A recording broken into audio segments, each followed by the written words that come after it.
வாழ்க வையகம், வாழ்க வையகம்,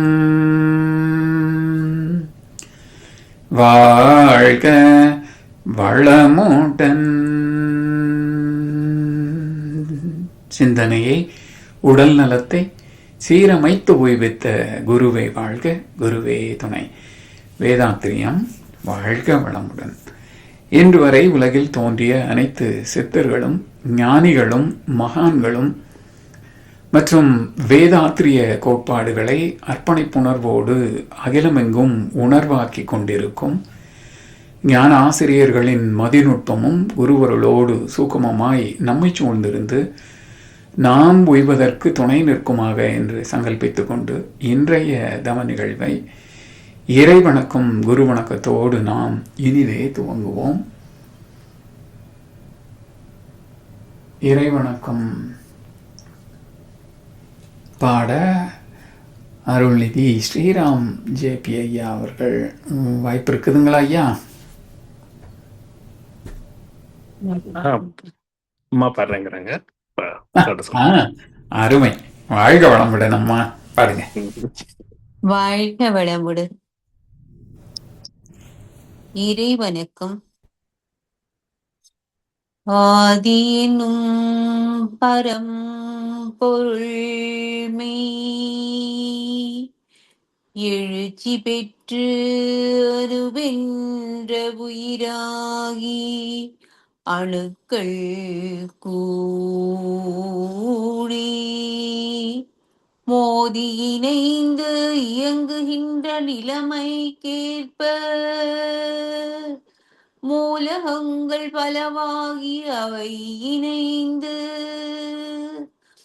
பீதித்தண்ட கோடிகளாய் மற்றும் பிறப்பிறப்பிடை உணர்தல் இயக்கமாகி நீரிலி உணர் மாந்தராகி வாழும் நிலையுணர்ந்து தொண்டாற்றி இன்பம் காண்போம்.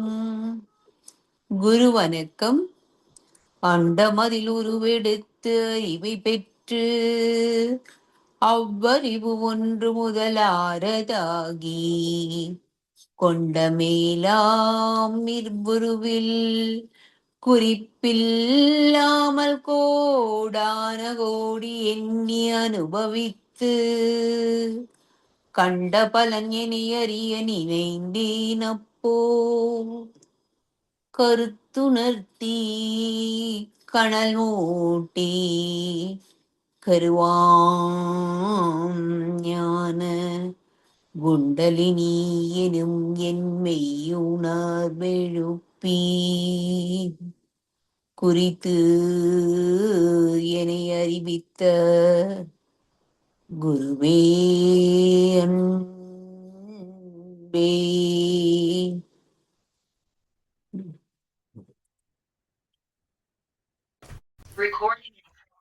குரு வாழ்க, குருவே துணை. வாழ்க வையகம், வாழ்க வையகம், வாழ்க வளமுடன். இன்று நமக்காக ஆழ்ந்த 9 மையதவம் நடத்திய அருள்நெறியார் ஐயா அவர்களை வாழ்த்துவோம். அருள்நெறியார் ஐயா அவர்கள் வாழ்க வளமுடன். அவர்களின் அன்பு குடும்பம் வாழ்க வளமுடன். அவர்களின் உடல் நலம், பொருள் வளம், மனவளம் மற்றும் அவர்களின் ஆன்மீக தொண்டு வாழ்க வளமுடன், வாழ்க வளமுடன், வாழ்க வளமுடன். வாழ்க வளமுடன். தொடர்ந்து ஞான களஞ்சிய கவி விளக்கம் ஞானமும் வாழ்வும் தொகுப்பிலிருந்து இன்றைய கவி எண் 142.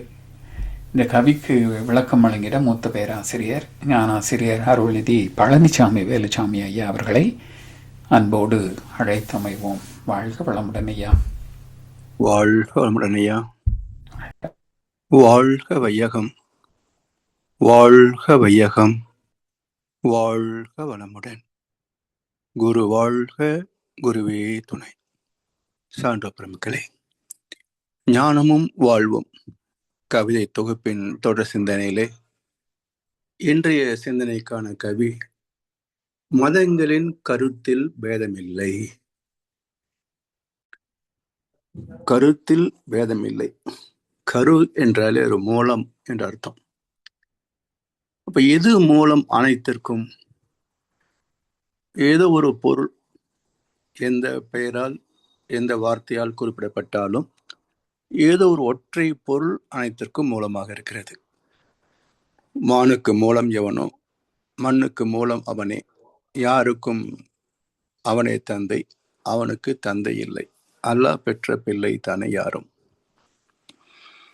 எனவே கடைசியாக தோன்றிய இஸ்லாம் மதம் வரைக்கும் எல்லா மதங்களுடைய கருப்பொருள் என்ன என்றால், கருவாகிய பொருள் ஒன்றேதான், அதுதான் சுத்த வெளி என்றது. அதனால் மதங்களின் கருத்தில் பேதமில்லை. கருவை அறிந்ததிலேயோ அந்த கருவை பற்றிய விளக்கங்களை கருத்தாக தெரிவிப்பதிலேயோ எந்த மதமும் பேதப்படவில்லை என்பதை தலைப்பிலேயே மகிழ்ச்சி கொடுத்தார். உணவு உடை வணக்க முறை தள்ளி பார்க்க ஒன்றாகும் கருத்து பல மதங்களிலும், உணவு உடை வணக்க முறை பேதம் ஆங்காங்கு உள்ள வெட்பதற்ப நிலைக்கேற்ப மாற்றம். உணவு உடை வணக்க முறை மனிதருக்கெல்லாம் உயிர் வாழ உயர்வடைய அவசியமாகும். உணவு உடை வணக்க முறை சீர் அறிந்தே உத்தமர்கள் வகுத்துள்ளார் மத ஒழுக்கம். இப்போ ஒவ்வொரு நாட்டு மக்களின் பண்பாடு, கலாச்சாரம், வாழ்வியல், ஒழுக்க பழக்கங்கள் இவற்றெல்லாம் ஆராய்ந்து பார்க்கின்ற போது எவற்றெல்லாம் நாம் பேதம் காண்கின்றோம் என்றால், அடிப்படையில எக்கோஜியாலஜிக்கல் கண்டிஷன்ஸ், ஆங்காங்கே உள்ள தட்பவெட்ப ஏற்றத்தாழ்வு, மண்ணின் தன்மை, இதுல அடிப்படை பேதம். இவற்றை பொறுத்தே பெரும்பாலும் பழக்க வழக்கங்கள் அமையும். இப்போ உதாரணமாக இந்திய நாட்டிலே நாம் சைவத்தை மதித்து பேசுகிறோம், பின்பற்றுகின்றோம். இது ஐரோப்பிய நாடுகளிலே எப்படி பேச முடியும்? பனி பிரசங்களில் எப்படி பேச முடியும்? அப்ப எல்லோருமே சீ ஃபுட், கடல் உணவை உண்டுதான் வாழ்கிறார்கள். எனவே ஒவ்வொரு நாட்டிலேயும் அவருடைய அடிப்படை தேவைகளை பண்பாடு கலாச்சாரமாக மாற்றக்கூடியது இந்த இயற்கை வளங்களும் இயற்கை அந்த வெப்பத்தட்ப நிலைகளும் தான்.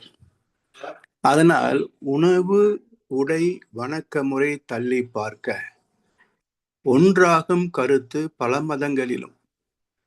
இதை மட்டும் விளக்கி பாருங்களேன், உணவு உடை வணக்க முறை. இப்போ உணவு என்பது ஒவ்வொரு ஜீவனுக்கும் தேவையான அடிப்படை சக்தி. அது சக்தி இல்லை என்றால் இயக்கம் இல்லை. அப்ப உணவு இல்லை என்றால் உயிர் வாழ்க்கையும் கிடையாது. அப்ப உணவு அடிப்படை நிலையாக அமைந்து போகிறது. அதுல இந்த உணவை எளிதில் செரிக்கக்கூடிய நிலை இருக்கணும். செரிக்கவில்லை என்றால் அது சிக்கலாகும். அப்ப எளிதில் செரிப்பதற்கான சூழல் என்னன்னு பாருங்க. அந்த பூமியினுடைய தன்மை, பிறகு அங்கே உருவாகின்ற உணவுப் பொருட்களுடைய தன்மை. இப்போ இந்திய நாட்டிலே உள்ள தட்பவெட்ப நிலை அதிகம். அப்ப எளிதில் செரிக்கக்கூடிய நிலையும் உண்டு. அதனால் இங்கே சைவ உணவே போதுமானதாக இருக்கும். இங்கேயே பாருங்களேன், கேரளா போனோம்னா மட்டை அரிசின்னு சொல்லுவாங்க. அது நம்ம கோயம்புத்தூர் மக்களுக்கு ஒத்து வராது, செரிமானமாகாது.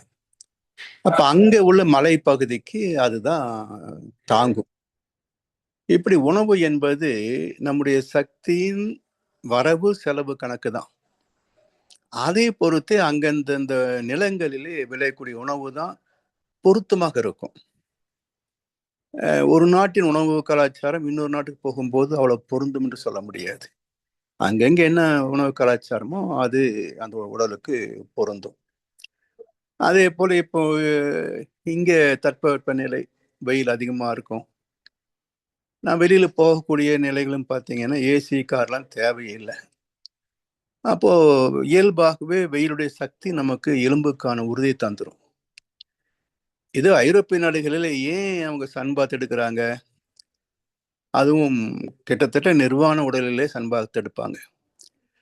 காரணம் என்னன்னா, அந்த வெயிலில் தான் அவங்களுக்கு கால்சியம் கிடைக்கும், எலும்புக்கான ஊட்டச்சத்து கிடைக்கும். அப்போ அதை முழுமையாக பெறுவதற்காக வெயில் வந்தா போதும் அவங்க கடற்கரை ஓரங்களில் சூரிய வெளிச்சத்தை சூரிய குளியல்னு சொல்லுவாங்க இயற்கை வைத்தியத்தில். அப்படி சூரிய குளியல் அவங்க நாள் பூராமே பயன்படுத்தி கொள்வாங்க. இந்த ஆற்றல் மற்ற 10 மாசங்களுக்கு உள்ள குளிர்தன்மை தாங்க முடியும். அதனால் ஒவ்வொரு நாட்டிலேயும் உணவு உடையெல்லாம் பார்த்தீங்கன்னா அங்கங்க உள்ள தேவைகளை ஒட்டி அது உருவாக்கப்பட்டது தான். அதே போல இப்போ சில அவலத்தை நாம் பார்க்கிறோம். திருமணங்களில் பாருங்களேன், மே மாசம் முகூர்த்தம் வச்சிருப்பாங்க. மாப்பிள்ளை பாவம் கோட்டு சூட்டு போட்டுட்டு அவஸ்தைப்படுவாரு. இந்த அம்மா அப்பாக்கெல்லாம் ஏன் இந்த கோட் சூட் போட்டுட்டு அவஸ்தைப்படுறாங்க? அது இல்லாம அண்ணன் தம்பி எல்லாம் போட்டு அதுக்கு அலைவாங்க. இந்த வெயிலுக்கு ஏன்ப்பா கோட்டு சூட்டு? அது அங்க கோட்டு டை என்பதே வந்து இந்த தொண்டை அதிகமாக பாதிக்கும் குளிர்ல. கவனிச்சு பாருங்க. இப்ப நம்ம நாட்டிலே இப்ப மார்கழி மாசம் வரப்போகுது. மார்கழி தை மாசத்துல எல்லாம் நம்ம மப்பிள சுத்திக்கிறோமே, காதை மூடிக்கிறோம், தொண்டையை மூடிக்கிறோம், கழுத்தை மூடிக்கிறோம். அப்போ எளிதில் பாதிக்கக்கூடிய உறுப்பு இந்த தொண்டை பகுதி, கழுத்து பகுதி. அதனால் அதை மூடுவதற்காகத்தான் ஹை நெக் காலர் வச்சு பட்டன் போட்டு அதுக்கு மேல டை கட்டுவாங்க. அதுக்கு மேல வந்து ஒரு உடை கோட் அப்படின்னு ஒன்று போட்டுக்குவாங்க. கால் விரைச்சு போயிடும். அதுக்காகத்தான் சாக்ஸு ஷூ. அவங்க வழிபாட்டு ஸ்தலம் சர்ச்சுக்கு போனீங்கன்னா அங்கே செருப்பெல்லாம் கழட்ட வேண்டிய அவசியம் இல்லை, ஷூவோட போவாங்க. அதில் இன்னொரு என்னன்னா, நம்ம நாட்டை போல அசிங்கங்கள்லாம் அங்கங்கே இருக்காது. காரில் போகிறாங்க, இறங்கினா வேலைக்கோ வீட்டுக்கோ போகிறாங்க. அதனால் எங்கேயுமே வந்து ஷூ சாக்ஸ் கழட்டணுன்ற அவசியமே கிடையாது. வழிபாட்டு ஸ்தலங்களே கூட அது அனுமதிக்கப்பட்டது. நம்ம நாட்டில் அந்த சுகாதாரமெல்லாம் கொஞ்சம் வீக்னஸ், அவ்வளோ சுத்தம் இருக்காது. அதனால் சப்பலோட கோயில்கள் போனீங்கன்னா அது கண்டாசித்தமெல்லாம் கோவிலை அசுத்தப்படுத்திவிடும். அதற்காகத்தான் இங்கே கோயிலை வந்து காலனி கூடாதுன்னு சொல்கிறோமே தவிர மற்றபடி ஒன்றும் கிடையாது. ஒரு முறை பழனிக்கு போயிருந்தோம். அந்த விஞ்சுக்கு போகிற ரூட்டில் பார்த்தீங்கன்னா அவ்வளோ குப்பை. நான் கடைசியில் செருப்போட போயிட்டேன். அந்த அம்மா என்னங்க செருப்பு போட்டு வந்திருக்கீங்கன்னா, என் செருப்பு பாருமா இந்த இடத்துல சுத்தமாக இருக்குது, இதெல்லாம் மிதிச்சுட்டு உள்ள போகலன்னா நான் செருப்போட போகிறது கூட இதை விட சுத்தம் தான் அப்படின்னு. அவங்க புரியுமா அது? என்னங்க நீங்க செருப்பு கட்டிட்டு வாங்க அப்படின்னு கழட்டி எறிஞ்சான்னு வச்சுங்க. அப்போ அந்த மெயின்டெனன்ஸ் இல்லையா இங்க? வெறும் தத்துவம் மட்டும் வச்சுக்கிறாங்க, சடங்கு வச்சுக்கிறாங்க. அப்ப வெறுங்கால போகணும்னு சொன்னா வெறுங்கால் நடந்து ஆலயத்துக்குள்ள போகும்போது அழுக்கா போகக்கூடாது இல்லை? அப்ப நடைபாதையும் தூய்மை வச்சுக்கிறதுக்காகத்தான் எவ்வளவு வசூல் பண்றீங்க, உண்டியல் காணிக்கெல்லாம் வாங்குறீங்க, மெயின்டைன் பண்ணணும் இல்லை? இது யார் கேட்கறது? நாம யாரோ ஒருத்தர் கேட்ட, மற்றவங்க நான் என்ன பைத்தியக்கார மாதிரி பார்த்தாங்க, அவ்வளவுதான். இப்படி உணவு உடை வணக்க முறை தள்ளி பார்க்க, இதை எடுத்துருங்க அந்த பக்கம். இந்த உணவு உடை வணக்க முறைகள் இதை எடுத்து அப்படி வச்சிட்டீங்கன்னா இப்போ உலக மக்களுக்கும் நமக்கும் என்ன பேதம் சொல்லுங்க? உணவு உடை வணக்க முறை இது 3 தள்ளி வச்சிட்டீங்கன்னா பண்பாடு கலாச்சாரம் மிச்சமாகும். பண்பாடு கலாச்சாரம் அதாவது கர்ம யோகத்தை போதித்தது இந்தியா தான் உலகத்துக்கு. ரொம்ப விரிவா 43 ஸ்லோகங்களிலே பகவத்கீதை பேசிச்சு. 700 ஸ்லோகங்களிலே தத்துவத்தை பேசியது பகவத்கீதை. ஆனா ஒரே ஒரு வசனம் பைபிள்ல, நான் என் பிதாவின் சித்தத்தின் படியே தேடுகிறபடியால் என் தீர்ப்பு நீதியாய் இருக்கிறது. அவ்வளவுதான். பிதாவின் சித்தத்தின் படியே இறைவன் என்ன செய்ய சொல்கிறானோ அதை மட்டுமே பேசுகிறேன், செய்கிறேன். ஆனால் என்னுடைய செயல் எல்லாமே தர்மமாக இருக்கும். அவ்வளவுதான், கர்மயோகம் முடிஞ்சு போச்சு. இதை பின்பற்றுகின்ற நம்ம நாட்டு கிறிஸ்தவர்கள் விட்டுருங்க, அமெரிக்காவில் பார்க்குறேன், கனடாவில் பார்க்குறேன். பெரும்பாலும் அந்த கலாச்சாரம் அங்கே இருக்கு. நீ எங்கேயும் தெருச்சண்டை போடுவதோ, சுற்றுவானுங்க, அது வேற, அது விளையாட்டுக்கு வரும், மென்டல் ஆயிடுவானுங்க. தனிமை வந்து உங்களுக்கு மன வியாதி உருவாக்கிடும்.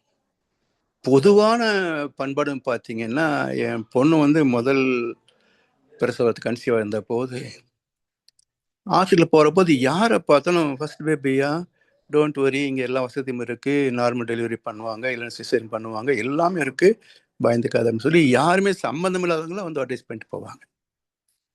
ப்ரீ டெலிவரின்னு சொல்லி 1.5 மணி நேரம் 2 மணி நேரம் அவங்களுக்கு எப்படியெல்லாம் குழந்தைகளை மெயின்டைன் பண்ணுறதுலாம் சொல்லி கொடுத்தாங்க.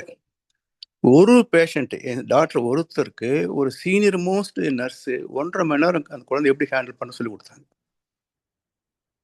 ஸோ இதெல்லாம் அந்த மனித நேயம், மனித பண்பு, இதெல்லாம் பார்த்ததுனால தானோ என்னவோ எனக்கு இங்கே என்ன கலாச்சாரம், பண்பாடு, மக்கள் ஏன் இப்படி இருக்கிறாங்க அப்படின்ற ஒரு உணர்வு, தாக்கம் இடத்துல அதிகமாக இருக்கிறது நீங்கள் பார்க்குறீங்க.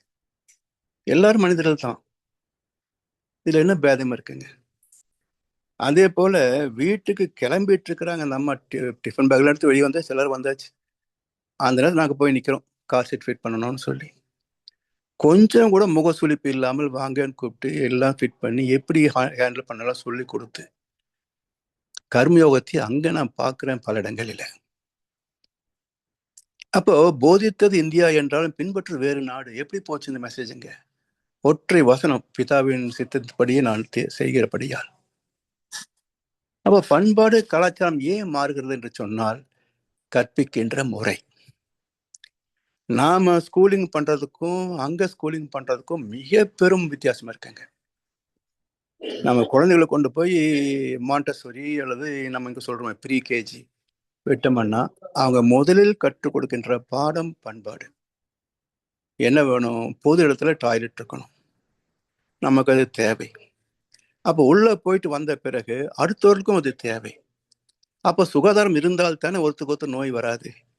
அதனால அந்த 2.5 வயசு குழந்தைக்கு அந்த டாய்லெட் போகிறது, அது எப்படி மெயின்டைன் பண்ணுறது, பிறகு கையை கழுவிட்டு வெளியே வந்து லைட் ஆஃப் பண்ணிட்டு வரணும். முதல் பாடம் இதுதான். அப்போ தன்னையும் காத்துக்கொள்ள வேண்டும், மற்றவர் மதிக்க வேண்டும் என்ற பண்பாடு இளம் பருவத்தில் கற்றுக் கொடுக்கப்படுகிறது.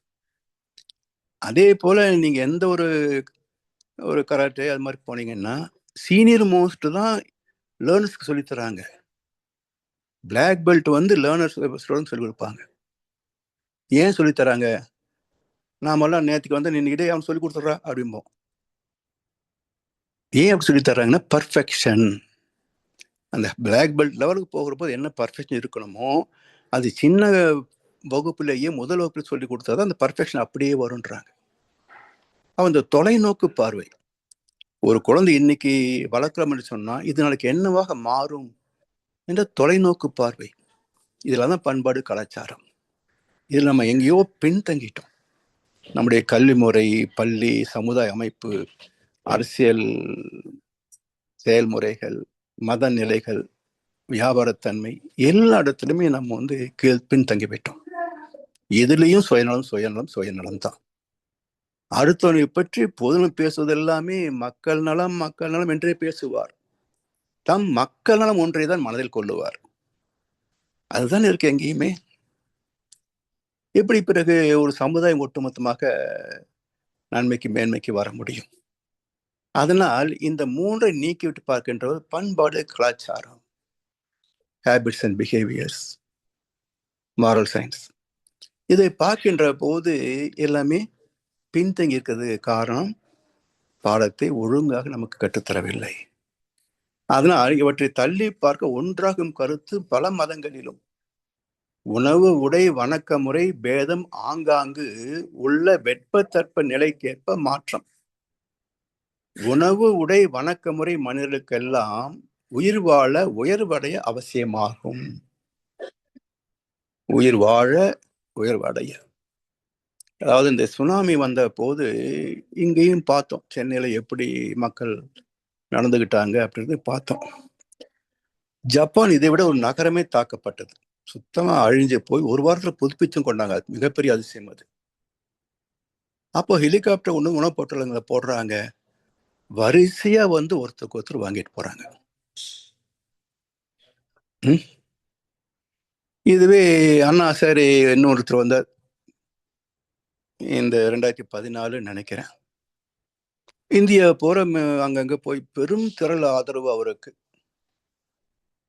அவர் என்ன போதிச்சாரு? ஊழல் அற்ற ஆட்சி, நேர்மையான நிர்வாகம், அதை பற்றியெல்லாம் விரிவா பேசுறாரு.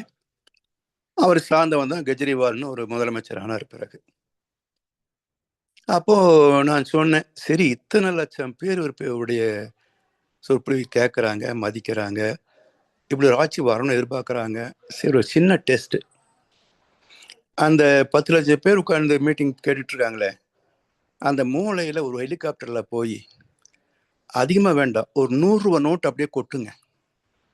இந்த கூட்டத்தில் உள்ளவங்க எத்தனை பேர் வந்து எடுக்க மாட்டாங்க பார்ப்போம். அப்படி எடுக்கலைன்னு சொன்னா நிச்சயமா இவர் சொல்லக்கூடிய கருத்துக்கள் நாளைக்கு செயல்பாட்டுக்கு வந்துடும். ஓடி வந்து எடுத்துட்டாங்கன்னு சொன்னா இவங்க எல்லாமே மந்திரிகளானால் ஊழல் செய்தே தருவார்கள். அப்ப அடிப்படை பண்பாடு என்ன? உழைக்காத பொருள் எனக்கு தேவையில்லை, என் உழைப்பில் நான் பெறாத பொருள் எனக்கு தேவையில்லை. ஒரு முறை ஒரு பிளே கிரவுண்டு நாங்கள் போய் உட்காந்துருந்தோம். ஒரு பால் ரொம்ப அங்கே கிடந்தது, யாரும் ஒன்றும் எடுத்துக்கல. அந்த வழியை போன ஒரு தம்பதியில் ஒரு குழந்தைய பார்த்துட்டு ஓடி போய் எடுத்தான். நான் சொல்லி எடுத்துக்க, அது யாருன்னு எனக்கு தெரியல, ரொம்ப நேரமே கிடக்குது அப்படின்னு. உடனே அவன் சொன்னான் பாருங்க பதில், நோ தட்ஸ் நாட் மைன். அட,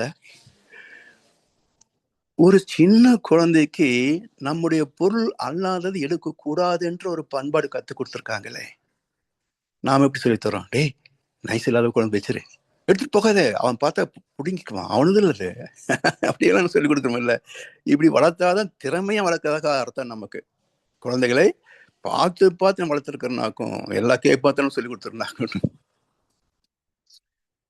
ஸோ அடிப்படையில் என் உழைப்பால் இல்லாத பொருள் எனக்கு தேவையில்லை என்ற உணர்வு வந்துவிட்டால் யார் நமக்கு தேர்தல் நேரத்தில் காசு கொடுத்து ஓட்டு வாங்க முடியும்? யோசிப்பாங்க. ஸோ நிறைய பேதங்களை நான் பார்க்கின்றேன். இங்கே இந்த போதே பார்க்குறோம், அங்கே போன பிறகு பார்க்குற போது இதே போல் நாம் ஏன் வாழ முடியாதுன்ற ஒரு கேள்வி வருது இல்லையா? அதுக்கு காரணம் என்னன்னா ஒரு சின்ன ஆங்கிள் தாங்க. இப்போ இந்தியா சுதந்திரம் வாங்கி 78 வருஷம் ஆச்சுங்க. இன்றைக்கும் என்ன சொல்றாங்க, இப்பவே அரசியல் கட்சிகள் எல்லாம் ஏழைகளுக்கு நாங்கள் இதெல்லாம் திட்டங்கள் வச்சிருக்கிறோம் அப்படின்றாங்க. அதில் பக்கம் இருக்கட்டும் மகனே, நீங்க 78 வருஷம் இங்க ஏழையாத்தான் வச்சிருக்கிறீங்க எங்களை, அதெல்லாம் நம்ம யோசிக்கணும். 78 வருஷம் ஆச்சு சுதந்திரம் வாங்கி, இன்னும் எங்களை ஏழையா வச்சிருக்கீங்கல்ல, நடுத்தரமா வச்சிருக்கீங்கல்ல. அப்ப என்ன காரணம்? ஏழை, நடுத்தரம், செல்வந்தர்கள் 3 பேர் அவங்கவுங்க திறமைக்கு தகுந்த ஓடிக்கிட்டே இருக்கிறாங்க. அப்ப ஓடுற போது அவனவன் திறமைக்கும் வாய்ப்புக்கு தகுந்த மாதிரி பொருளை அளிக்கிறாங்க. அப்போ இந்த கேப் எப்போ குறுகும் அல்லது விலகும்? இவ்வளவு விலகாது. அப்ப யார் நிக்கணும்? முதல்ல செல்வந்தன் நிக்கணும். எனக்கு இது போதும், இந்த தொழில் விரிவு போதும், அடுத்தவங்க சொல்லி கொடுத்து அவங்க மேன்மைக்கு வர்றதுக்கு நான் வழிகாட்டுவேன் அப்படின்னு ஒவ்வொரு செல்வந்தனும் அடுத்தவங்களை டெவலப் பண்ண நினைச்சாங்கன்னா அந்த முதல்ல உயர்வு நிற்கும். இப்ப அடுத்தவங்க டெவலப் பண்ணும்போது நடுத்தர குடும்பம் செல்வந்தனாவான், ஏழை குடும்பங்கள் நடுத்தரமாகும். இதே பண்பாடு வளர்கின்ற போது பொருள் துறையில் சமநீதி வந்துவிட்டதா? பொருள் துறை சமநீதி வந்துவிட்டால் யாரும் புடுங்க மாட்டாங்க, யாரும் கொடுப்பதா இருப்பாங்களே தவிர எடுப்பதற்கு யாரும் இருக்க மாட்டாங்க. பறிக்கின்ற வேலையும் இருக்காது, ஒதுக்குற வேலையும் இருக்காது. ஸோ இதெல்லாம் ஏன் நடைமுறைப்படுத்த முடியாதுங்க? அதுக்குத்தான் உட்காந்துருக்கிறீங்க தலைவர்கள், அரசியல்வாதிகள்னு. உங்களுடைய பொறுப்பு இல்லையா இது?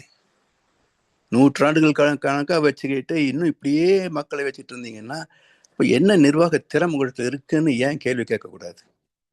கேள்வி கேட்டா பிடிச்சி ஜெயில போட்டுறது. இதைத்தான் நான் பிரிட்டிஷ்காரன் பண்ணினா நீ என்ன பெரிய சுதந்திரம் கொடுத்துட்டு இருக்கீங்க? இதே தான் பிரிட்டிஷ்காரன் பண்ணினா, அதே தான் நீயும் பண்ற. ஆட்சி எதிர்த்து பேசினா பிடிச்சி உள்ள போட்டுடுற, வதை பண்ற. அந்த ஏர்போர்ட் மூச்சு உள்ள போய் 3 மாசம் வச்சு ரிலீஸ் பண்ணவே இல்லை. அப்போ இன்னொரு தலைவர் வரும், அதே ஜாதியில் இன்னொரு தலைவர் இருக்கிறாரு. அப்போ இவர் ஒரு ஜெயிலே முடிச்சிடலான்னு பிளான் வச்சிருக்கிறாங்க. இது என்ன சுதந்திரம் இதுக்கு? எனவே இதெல்லாம் நீக்குகின்ற போது மனிதர்களுக்கு உயர்வு வரணும். அதுக்காகத்தான் இது எல்லாமே. வணக்க முறை என்பது ஒழுக்கத்தை போதிப்பது தானே. வணக்க முறை என்பது தெய்வமும் தெய்வ நீதியும் தானே.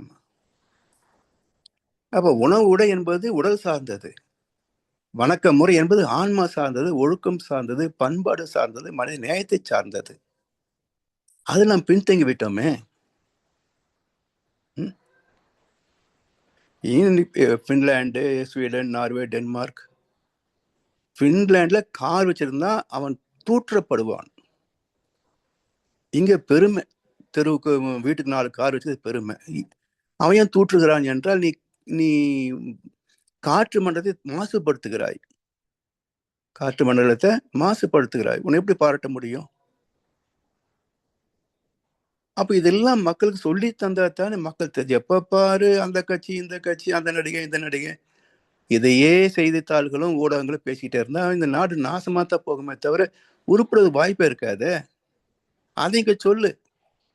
பின்லாந்துல கார் வச்சிருந்தா கேவலமாமா, எல்லாம் எப்படி பேசுறாங்க. இந்த நாட்டுல அளவுக்கு அதிகமாக சொத்து வச்சிருந்தா அரசாங்கம் நமக்கு தரதில்லை. இந்த நாட்டுல எல்லா வீடுகளும் அரசாங்கத்துக்கு சொந்தம், தனி மனுக்கு சொந்தம் இல்லை. இதை சொல்லுங்களேன், அப்பதான் எனக்கு கொஞ்சம் மாற்றம் வரும். அதை விட்டு திருட்டுத்தனம் இதையே தினமும் 24 மணி நேரமும் எல்லா ஊடகங்களையும் பேசிக்கிட்டு இருந்தா பிறக்கின்ற குழந்தை அதுக்கே அகாமடேட் ஆயிடுறாங்க. ஏமாற்றுவதும் ஏமாறுவதும் ஏற்றுக்கொள்ளப்பட்ட வாழ்க்கை முறை இந்தியாவில்.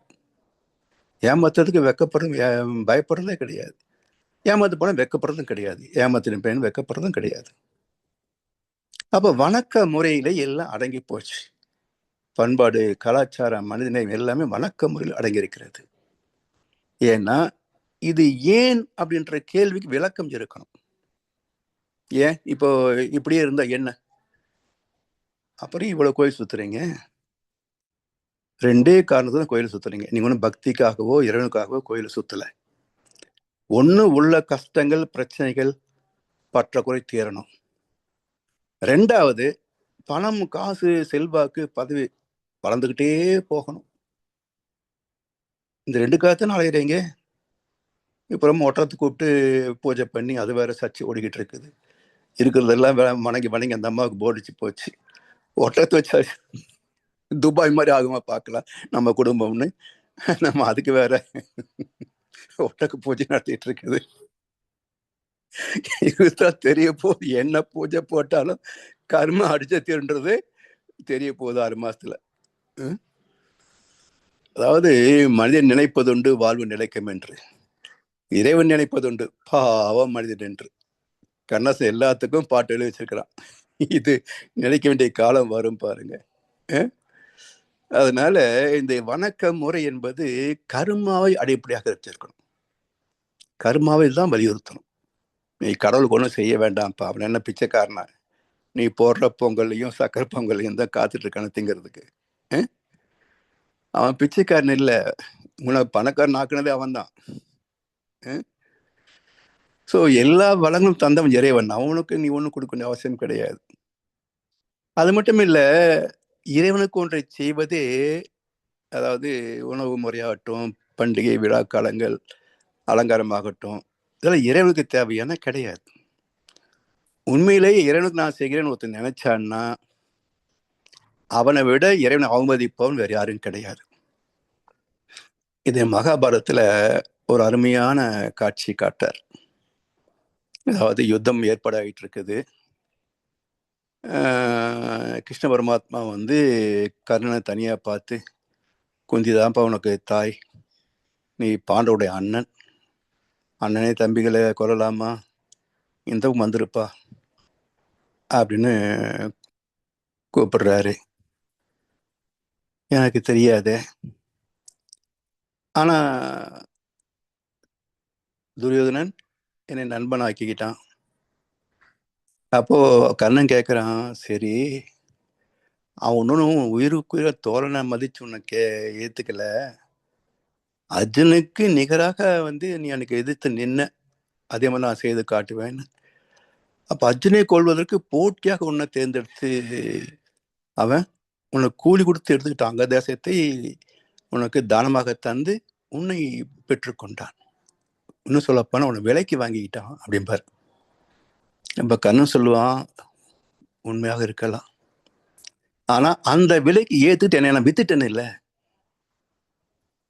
அங்க தேசம் என்ற ஒரு விலைக்கு ஏத்துக்கிட்டு என்ன நான் வித்துட்டேன்னு இல்லை, இப்ப நான் அவனுடைய அடிமையாச்சு, நான் எப்படி விட்டுட்டு வர முடியும் அப்படின்றான். சரி, முடியல. அடுத்த நாள் குந்தியே அனுப்புறாரு, நீ போய் கூப்பிட வரமாட்டான், அப்படி வரலன்னா 2 வரங்களை கேட்டு வாங்கிட்டு வந்துரு அப்படின்னு புத்தகத்தனமா சொல்லி அனுப்புவார். அந்த அம்மா வந்து கேட்பாங்க, தந்துட்டு கண்ணன் 2 வரங்களை கேட்பான்.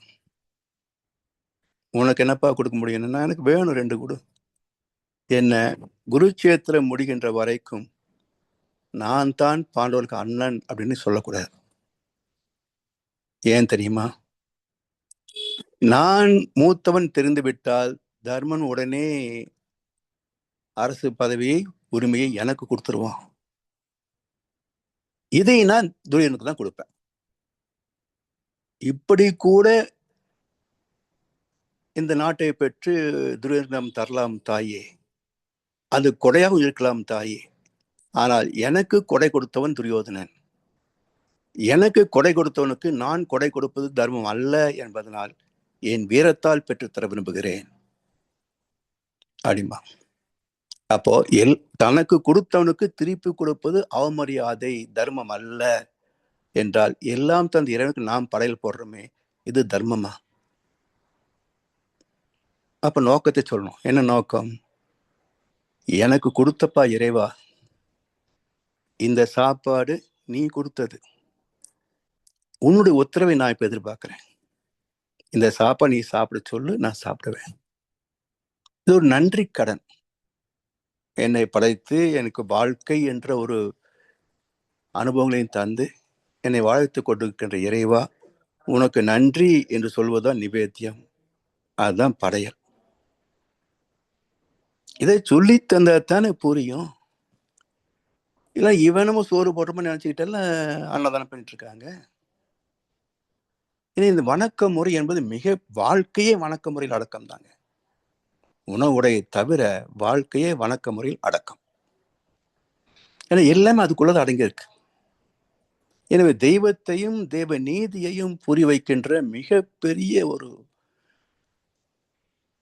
துறை வணக்க முறை. அதனால் இந்த வணக்க முறை மனிதனுக்கெல்லாம் உயிர் வாழ உயர்வடைய அவசியமாகும். உயிர் வாழவே அடிப்படை தேவை அதுதான். உயர்வு அடையணும். எதுல உயர்வடைவது? பொருளையும் உயர்வடையணும், உறவு நட்பிலையும் உயர்வடையணும், அனைத்திற்கும் மேல ஆத்மாவிலே அறிவிலே உயர்வு பெறணும். ஏன்னா அறிவிலே உயர்ந்தவர்கள் பெருக பெருகத்தான் எல்லோருக்கும் எல்லாமே நிறைவாக கிடைக்கும். அறிவறிந்தோர் எண்ணிக்கை பெருகி வர அது யாரும் பெருக்க முடியாதுங்க. சொல்லி கொடுத்து யாராவது பெருக்க முடியுமா? விதை போடலாம், தண்ணி ஊத்தலாம், சூரிய வெளிச்சம் படுற இடத்துல விதைக்கலாம், பாதுகாப்பு கொடுக்கலாம். ஆனா வளர்வது விதைத்தானே வளர்ந்தாகணும். பாருங்க, அப்ப விதைக்கே அதுதான் விதி என்றால் நமக்கு மட்டும் என்ன பிறந்ததுல இருந்து கூடவே ஒவ்வொன்றா சொல்லி கொடுத்துட்டே இருக்கணும். அப்ப பாதுகாப்பு பராமரிப்பு செய்வதுதான் தாய் தந்தையின் நோக்கமே தவிர வளர்வது அதுவாக இருக்க வேண்டும். அப்ப அதுவாக எப்படி வளரும்? முள் செடிக்கு தகுந்த விலை முள்ளாதான் வளரும், கனி வகைக்கு தகுந்த செடி கனியாகத்தான் வளரும். அப்ப முல்லை கனியாக்குவது எப்படி? என்ன செய்யறோம்? அதுக்கு என்னது பதியன் போடுதல். இந்த இதுக்கும் பதியன் போடுறோம். அது 7 தலைமுறையில கொஞ்சம் மாறிட்டே வருது. அது போலதான் இதுவும் பதியன் போடுவதுதான். யார் வீட்லயோ பிறந்த ஒரு பெண்ணு, யார் வீட்லயோ பிறந்த ஒரு ஆண், 2 பேரும் தர்மவான்கள் யாருக்கோ தெரியுமா? இல்லை ரெண்டுமே பாவில் என்பதுதான் தெரியுமா? இல்லறத்தை தொடங்கிய பிறகுதான் தெரியுது பிசாசா மகாலட்சுமியா, ராஜசனா புருஷனான்றதுலாம் அப்பதான் தெரியுது. அப்ப அந்த இரண்டும் கலந்து பிறக்கின்ற குழந்தைகள் ஒரு பதியன் போடுற மாதிரி தான். கொஞ்சமா ரிஃபைனேஷன் ஆகி ஒரு கட்டத்தில் 7வது தலைமுறையில நல்ல மனிதனாக ஞானியாக உயர்வு பெறும். அப்படி எல்லாம் சொல்லித்தரது வணக்க முறை தானே, ஆன்மீகம் தானே. சோ வணக்க முறைதான் அறிவை உயர்த்தும், வாழ்க்கை தரத்தை உயர்த்தும், பண்பாட்டை உயர்த்தும், மனித நேயத்தை உயர்த்தும். அதனால் உயிர் வாழ உயர்வடைய அவசியமாகும். உணவு உடை வழக்க முறை சீர் அறிந்தே உத்தமர்கள் வகுத்துள்ளார் மத ஒழுக்கம். இந்த வழக்க முறை சீர் அறிந்தே, சீர் என்றாலே இயக்க விதின்னு அர்த்தம், தெய்வ நீதின்னு அர்த்தம். 2 எழுத்துதான். அந்த 2 எழுத்துக்குள்ள இறை தத்துவத்தையே அடக்கியிருக்கிறாங்க நம்முடைய ஞானிகள். அப்ப சீர் என்பது தெய்வ நீதி என்ற அர்த்தம். அப்ப சீர் அறிந்தே, தெய்வத்தை அறிந்து அந்த தெய்வமே எழுச்சி பெற்று இயக்கத்தில் வந்த போது இயல்புக்க விதியாக, இயற்கை விதியாக, செயலொரு விதியாக வந்த தெய்வ நீதியை அறிந்து அதை மதித்து வாழ வேண்டும் என்று கற்பித்து அதை கண்காணித்து வழிப்படுத்தி நெறிப்படுத்துகின்ற பொறுப்பு தான் ஆன்மீகம். அதுக்கு தலைமையேற்றவர்களுக்கு தான் ஆன்மீக தலைவர்கள், மத தலைவர்கள் பெருமை. அப்படி சீர் அறிந்த உத்தமர்கள் வகுத்துள்ளார் மத ஒழுக்கம். இப்ப மத ஒழுக்கம், indiscipline people teaching as discipline சொல்லுவாங்க. ஒழுக்கமற்ற ஒருவன் ஒழுக்கத்தை போதித்தால் எப்படி ஒழுக்கம் பரவும் சொல்லுங்க. எத்தனை பேர் எத்தனை வகைகளிலே இங்க இடி வாங்குறாங்க. யாரோ ஒருத்தன் சனாதனத்தை பேசினா அப்புறம் 3 பேர் கூப்பிட்டு பாத பூஜை பண்ணி காலை கழுவி தண்ணி குடிச்சான். எதுக்கு அவங்கள போய் நீங்க பாத பூஜைக்கு ஒத்துக்கிறீங்க? திருட்டு பையனுக்கு சாட்சி சொன்னா நீயும் திருடன் தான் அர்த்தம். அரசியல் சாசனம் என்ன சொல்லுது? இப்போ ஒருத்தர் குற்றம் பண்ணிட்டாருன்னு சொல்றாங்க, அவரு நிக்கிறாரு, இவரு தாங்க எனக்கு வழி சொன்னார் அப்படின்ற மாதிரி ஏதோ ஒரு கருத்தை சொன்னா அவனும் குற்றவாளி தானே, இல்லையா? அப்போ இயற்கை சட்டமே, சமுதாய சட்டமே இப்படி சொல்லுகின்ற போது, அப்போ நீ ஒரு அயோக்கியனுக்கு போய் பாத பூஜை பண்றதுக்கு நிக்கிறேன்னு சொன்னா நீயும் அயோக்கியம் தானே, நீ என்ன இப்படி ஜீராவ? அப்போ இல்லை பயமுறுத்துனாங்க, அச்சுறுத்தினாங்க அப்படின்னா அப்போ உயிரறு உனக்கு இல்லை. உயிரறு விருந்திருந்தால் பெயர் கண்டும் நஞ்சுண்டு அமைவர் நயத்தக்க நாகரிகம் வேண்டுபவர். விஷம் குடி என்று சொன்னப்போ சாக்ரட்டிஸ் குடிச்சார் இல்ல, அவருக்கு உயிர் பயம் இல்லையல்ல. உனக்கு மட்டும் பயம் இருந்தா நீ ஞானி இல்லையே. எதுக்கு இந்த பேஷம் போட்டுக்கிட்டு எங்களை ஏமாத்துறீங்க, இல்லையா? உயிர் போனா போட்டும்பா, உங்ககிட்ட எல்லாம் பண்ண முடியாது, கெட் அவுட். நீ கோயிலுக்குள்ள வரக்கூடாது. நீ எல்லாம் என்னமா ஒரு தாயா? நீ 8 கோடி மக்களுடைய உடைப்பை சுரண்டி ஒரு குடும்பம் தின்னுகிட்டு இருக்கிறீங்க, நீ கோயிலுக்குள்ள வந்து கும்பிட வந்திருக்கியா? கெட் அவுட் சொல்லிருக்க வேண்டாமா? எல்லாம் உயிருக்கு பயந்தவங்க தானே. அப்ப உயிரறிவு பெற்றிருந்தால் உயிர் இருந்தா என்ன, போனா என்ன? ஒருத்தர் வாழ்ந்து காட்டினார்ல, அவங்க சாட்சி சொன்னார்ல ஒருத்தர். அப்போ ஒழுக்கம் இல்லாதவர்கள் ஒழுக்கத்தை போதித்தால் ஒழுக்கம் என்றைக்கும் வராது. அதுதான் மிகப்பெரிய அவலம். இன்றைக்கு உள்ள மத ஒழுக்கம் என்பது ஒரு காணல் நீர் போல் இருக்கிறது. அது அங்க தெரியுது பார் ஒழுக்கம், அது அங்க தெரியுது பார் ஒழுக்கம். இட்ஸ் எ மிராஜ், ஒரு காணல் நீர். அது வாழ்க்கைக்கு பயன்படாதுங்க. அதனால் இதிலிருந்து நம்மை நாம் உயர்த்துக் கொள்ள வேண்டும் என்று சொன்னால் அற்புதமான குருவை நாம் பெற்றுவிட்டோம். குரு பரம்பரையிலேயே ஒரு அற்புதமான குரு வேதத்திரி மகர்ஷி அவர்கள். இவருடைய சீடாக இருப்பதிலே நமக்கு பெருமை பெருமை பெருமை. அப்பொழுது அற்புதமான தத்துவங்கள், பயிற்சி முறைகள், இதை பின்பற்றினால் நிச்சயமாக நான் இல்லை என்றால் என் தலைமுறை யாரோத்திற்கு ஞானம் வந்தே தீரும். எனவே அதுவரைக்கும் நம் கடமை அறவாழ்வின் நாட்டத்தை சிறக்கட்டும் என்று சொல்லி வாய்ப்பளித்த செவிமடு தலைவருக்கு நன்றி பாராட்டி இந்த உரையை நிறைவு செய்கின்றோம். வாழ்வளமுடன், வாழ்க வளமுடன். வாழ்க வையகம். வாழ்க வளமுடன் ஐயா. வாழ்க வளமுடன் ஐயா. உயிர் பயம் நம்மளை மாத்திரம் நாம தனியாக வைத்திருந்தால் சரி, தான் தனது சுற்றம் ஊரார் உலகோர்னு நம்ம இந்த கடமைகள்ல இருக்கும் பொழுது எப்படி நம்ம உயிரை நாம அவ்வளவு துச்சமாக விட்டு கொடுக்க முடியும்? நான் நமக்கு சொல்லலையே, ஜியருக்கு தான் சொன்னேன்.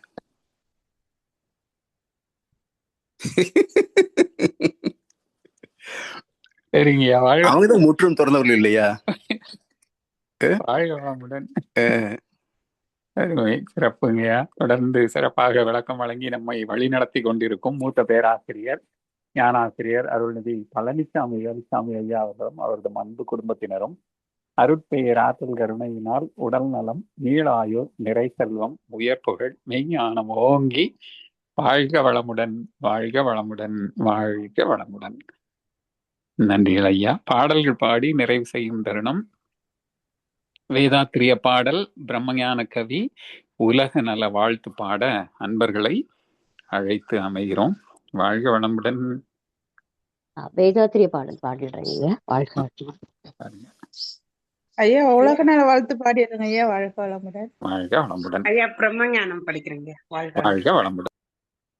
ஐயா வாழ்க வளமுடன். இன்னைக்கு அந்த ஸ்பீச்ல சீர் என்ற சொல்லுக்கு தெய்வ நீதி அப்படிங்கிற ஒரு பொருள் இன்னைக்கு தாங்க எடுத்துட்டேன். ஆக்சுவலா சீர் அப்படின்னா ஒழுக்கம், அந்த சீருடை, சீரமைத்தல், ஆசை சீரமைத்தல்னா ஒழுங்குபடுத்துதல் அப்படிங்கிற ஒரு எண்ணம் தான் இருந்தது. ஆனா அந்த சீர்மைக்கு தெய்வ நீதி அப்படிங்கிறது எனக்கு இன்னைக்கு ஒரு புதிய தகவலுங்கய்யா. வாழ்க வளமுடன். நன்றி.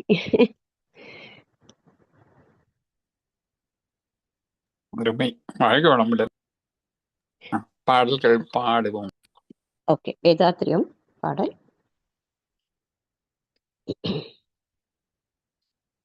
ஊரில்லா நல்லுலகம், பொருள் துறையில் சமநீதி, நேர்மையான நீதிமுறை, நிலவுலகு ஓர் ஆட்சி, சீர் செய்த பண்பாடு, சிந்தனையோர் வழிவாழ்வு, சிறப்புணர்ந்த பெண்மதிப்பு, தெய்வ நீதி வழிவாழ்தல், தேர் திருவிழா தவிர்த்தல், சிறுவர்கட்கே விளையாட்டு, செயல் விளைவு உணர்கல்வி, சீர்காந்த நிலை விளக்கம், பார் முழுதும் உணவு நீர் பொதுவாக்கல், பல மதங்கள் பல கடவுள், பழக்கம் ஒழித்து உண்மை ஒன்றை தேர்ந்தெடுதல். நன்றிங்கய்யா. வாழ்க வளமுடன். வாழ்க வளமுடன் ஐயா. வாழ்க வையகம், வாழ்க வையகம், வாழ்க வளமுடன். குரு வாழ்க, குருவே துணை. பிரம்மஞான கவி. இறைவெளியே தன்னிருக்க சூழ்ந்தழுத்தும் ஆற்றல், இதன் திணிவு மடிப்பு வில சுழலும் நுண்பின்னா, இறைவெளியே தன்னிருக்க சூழ்ந்தழுத்தும் ஆற்றல், இதன் திணிவு மடிப்பு வில சுழலும் நுண்விண்ணா, நிறைவெளியில் விண் சுழல நெருக்குகின்ற உரசல், நிலைவெளியில் எழுப்புகின்ற நேரலைகள் காந்தமா, மறைபொருளாம் காந்தம் தன் மாத்திரைகள் ஐவகை, மலைக்காதீர்வின் கூட்டம் மாபூதம் ஐந்துமா, முறையாய காந்த அலை மனமா உயிர் உடல்களில், மதி உயர்ந்து உண்மை பெற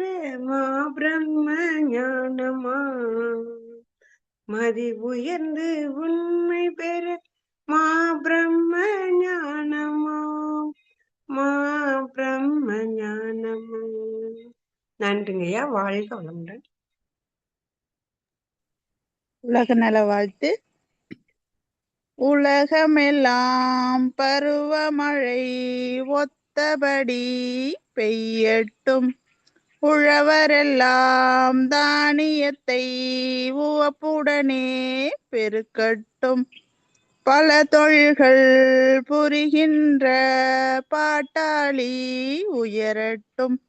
பகுத்துணர்வில் தொகுத்துணர்வு பண்பாட்டை உயர்த்தட்டும். கழகங்கள் போட்டி பகை கடந்து ஆட்சி நடக்கட்டும். கல்லாமை கடன் வறுமை கழகங்கள் மறையட்டும். நலவாழ்வை அளிக்கும் மெய் ஞான ஒளி வீசட்டும். நம் கடமை அறவாழ்வின் நாட்டத்தே சிறக்கட்டும். நம் கடமை அறவாழ்வின் நாட்டத்தே சிறக்கட்டும். நம் கடமை அறவாழ்வின் நாட்டத்தே சிறக்கட்டும். வாழ்க வையகம், வாழ்க வையகம், வாழ்க வளமுடன். நன்றிகளுங்க ஐயா. வாழ்க வளமுடன். வாழ்க வளமுடன். இன்றைய தவத்தில் கலந்து கொண்ட அன்பர்கள், தவத்தை வழிநடத்தியோர், நற்சிந்தனை வழங்கிய பாடல்கள் பாடியோர் அனைவரும் வாழ்க வளமுடன். அகிலின் அன்பு குடும்பம், அகிலின் உடல் நலம், மனவளம், பொருள் வளம், பொருள் தொண்டு, ஆன்மீக தொண்டு, வாழ்க வளமுடன், வாழ்க வளமுடன், வாழ்க வளமுடன். இத்துடன் இன்றைய காலை தோன்றியது மகிழ்வோடு மீதே நிறைவுபடுகின்றது. இறைவர்களும் இருவர்களும் நம் அனைவரும் எப்பொழுதும் சூழ்ந்திருந்து நம்மை இந்த நிலையான பணித்திலே சிறந்த முறையிலே வழி நடத்தட்டும் என அனைவரையும் வாழ்த்தி வணங்கி நன்றி கூறி அமைகிறோம். வாழ்க விஜயம், வாழ்க விஜயம், வாழ்க வளமுடன்.